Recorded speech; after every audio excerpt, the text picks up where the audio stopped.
Hi అండి. Welcome back to our YouTube channel. ఈరోజు వీడియోలో క్యాటరింగ్ స్టైల్‌లో చేసుకునే మునక్కాయ మసాలా కర్రీ ఎలా చేయాలో చూపించబోతున్నాను. చాలా టేస్టీగా ఉంటుంది. రైస్‌లోకి తీసుకున్న చపాతీ, రోటీ ఆర్ బిర్యానీలోకి కూడా చాలా టేస్టీగా ఉంటుంది. తప్పకుండా టేస్ట్ చేయాల్సిన రెసిపీ. మునక్కాయ మసాలా కర్రీ ఎలా చేసుకోవాలో చూసేద్దాం. అందుకోసం ప్యాన్‌లోకి పల్లీలు, ఎండు కొబ్బరి తీసుకొని బాగా ఫ్రై చేసుకోవాలి.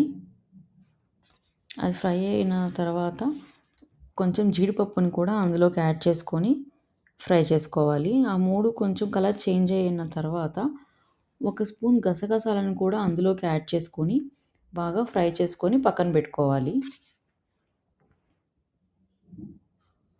చల్లారిన తర్వాత దీన్ని పేస్ట్ చేసుకోవాలి.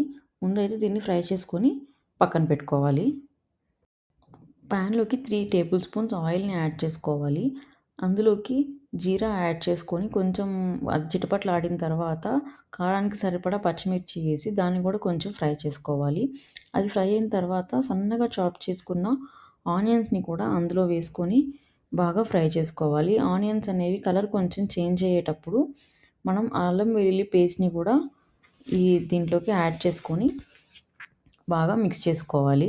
పచ్చివాసన పోయే వరకు బాగా ఫ్రై చేసుకోవాలి. అల్లం వెల్లుల్లి పేస్ట్ బాగా ఫ్రై అయిన తర్వాత 3 మీడియం సైజ్ టొమాటోస్‌ని తీసుకొని బాగా పేస్ట్‌గా చేసుకొని ఆనియన్స్‌లో వేసి బాగా ఫ్రై చేసుకోవాలి. ఆనియన్స్ బాగా ఫ్రై అయ్యి ఆయిల్ పైకి తేలేటప్పుడు మనం 1/2 టేబుల్ స్పూన్ పసుపు,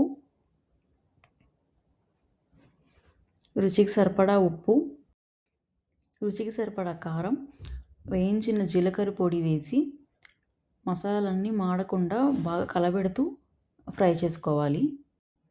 టమాటా బాగా ఫ్రై అయ్యి ఆయిల్ అంతా పైకి తేలే వరకు ఫ్రై చేసుకోవాలి. ఇలా ఆయిల్ పైకి తేలిన తర్వాత ముందుగా మనం పేస్ట్ చేసుకున్న మసాలా ముద్దను కూడా ఇందులోకి యాడ్ చేసుకొని 1 కప్ వాటర్‌ని కూడా యాడ్ చేసుకొని మసాలాని బాగా ఉడకనివ్వాలి. మసాలా ఉడికిన తర్వాత ఇక్కడ చూపిస్తున్నట్టు ఆయిల్ అంతా పైకి తేలుతుంది. ఇందులోకి మనం కట్ చేసుకున్న మునక్కాయల్ని యాడ్ చేసుకొని బాగా కలుపుకోవాలి. నేనైతే ఇందులో మీడియం సైజ్ మునక్కాయల్ని 2 తీసుకొని ఈ సైజ్ వరకు కట్ చేసుకొని వేసుకున్నాను. మునక్కాయలు బాగా కలిపి మునక్కాయలకి మసాలా అంతా పట్టే వరకు ఇలా కలపెడుతూ 1 కప్ వాటర్‌ని ఇందులోకి యాడ్ చేసుకొని మూత పెట్టుకొని 5 to 10 మినిట్స్ వరకు బాగా ఉడకనివ్వాలి. మధ్య మధ్యలో ఇలా మూత తీసి చెక్ చేసుకోవాలి మునక్కాయ ఉడికిందా లేదా అని. మునక్కాయ బాగా ఉడికింది అన్నప్పుడు స్టవ్ ఆఫ్ చేసుకొని సర్వ్ చేసుకోవడమే. అంతే అండి. ఎంతో సింపుల్ అండ్ టేస్టీగా అయిపోయే క్యాటరింగ్ స్టైల్ మునక్కాయ మసాలా కర్రీ అనేది రెడీ అయిపోతుంది. చూసారు కదా ఎలా వచ్చిందో గ్రేవీగా. మీరు కూడా ఇలా ట్రై చేసి ఎలా ఉందో కామెంట్ చేయండి. Thank you for watching.